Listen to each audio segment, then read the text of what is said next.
آپ گینوں کو ٹھیس سے بچانا بھی تو ہے۔ حمد اس اللہ کی جس نے اپنے حجاب کو 9 ناموں سے پکارا، صدیقہ، مبارکہ، راضیہ، مرضیہ، طاہرہ، زکیہ، محدثہ، زہرا، فاطمہ سلام اللہ علیہا۔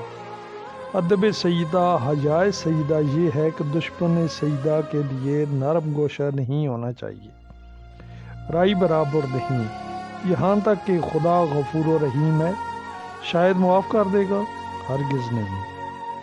امام جعفر صادق علیہ الصلوۃ والسلام فرماتے ہیں کہ جو شخص دشمن سیدہ کے لیے دل میں نرم گوشہ رکھے گا وہ قیامت کے دن ہماری شفاعت سے محروم رہے گا۔ یہ وعد و اتحاد کے تقاضے اپنی جگہ، مگر اپنے اصولوں سے روگردانی نہیں کرنی چاہیے۔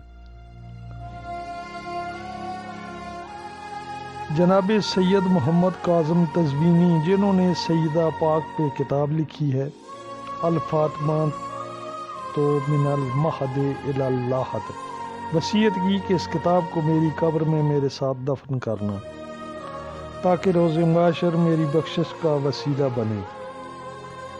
جب حرم معصومہ قم صلوات اللہ علیہ کی توسیع کی خاطر جناب تزوینی کی 100 سال بعد قبر کشائی کی گئی، ان کے جسد کو منتقل کرنے کی غرض سے ان کا کفن، جسد اور کتاب اسی حالت میں تھی۔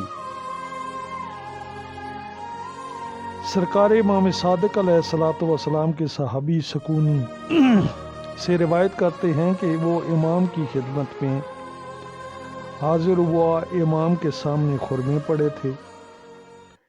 مولا صلوات اللہ علیہ نے یہ خرمے اس صحابی کی جانب بڑھائے، کہا یہ کھاؤ۔ سکونی نے کہا کہ مولا میرا جی نہیں چاہ رہا۔ مولا صلوات اللہ علیہ نے کہا بتاؤ کیوں نہیں کھاتے؟ تمہیں میرے حق کا واسطہ۔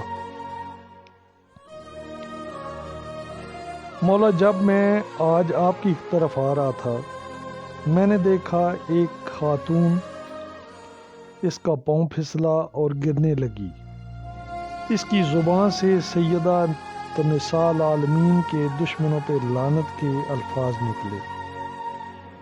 گرتے ہوئے اس نے سیدہ کے قاتلوں سے برات کا اظہار کیا۔ قریبی حکومتی اہلکار کھڑے تھے۔ جب سپاہیوں نے یہ الفاظ سنے انہوں نے اس مومنہ کو تازیانوں سے مارنا شروع کر دیا، بہت مارا، حتیٰ کہ مولا امام صادق آل محمد نے وہ کھجوریں وہیں چھوڑیں، صحابی کو ساتھ لیا اور مسجد سیلا کی جانب چل پڑے۔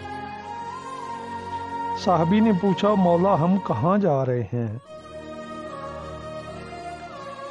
ہم مسجد سیلا میں جا کر اس مومنہ کے حق میں دعا کرتے ہیں، یہ ہے دشمن زہرا سے، اگر کوئی ناراضگی و بیزاری کا اظہار کرے تو وقت کی حجت اس کے حق میں دعائے خیر فرماتی ہے۔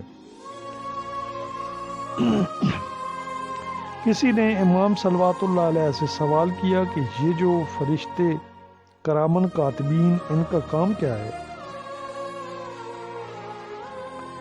فرزند رسول صلی اللہ علیہ وسلم نے فرمایا ایک نیکیاں لکھتا ہے اور دوسرا جو بندے سے گناہ سرزد ہوتے ہیں وہ لکھتا ہے۔ صحابی کیا یہ ممکن ہے کہ ایک وقت میں دونوں کام کرتے ہوں؟ مولا صلوات اللہ علیہ نے کہا نہیں، ایک وقت میں انسان یا تو نیک کام کرتا ہے یا پھر گناہ۔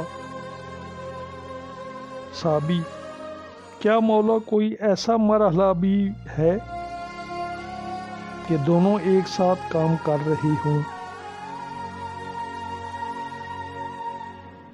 مولا صلوات اللہ علیہ نے کہا ہاں، ایک ایسا فعل ہے کہ دائیں طرف والا نیکیاں لکھ رہا ہوتا ہے اور بائیں طرف والا فرشتہ گناہوں کی فہرست مٹا رہا ہوتا ہے۔ صحابی مولا وہ کون سا عمل ہے؟ مولا جب کوئی مومن میری دادی صلوات اللہ علیہا کے دشمنوں پہ لعنت کرتا ہے، اللہم صلی علی محمد و علی محمد،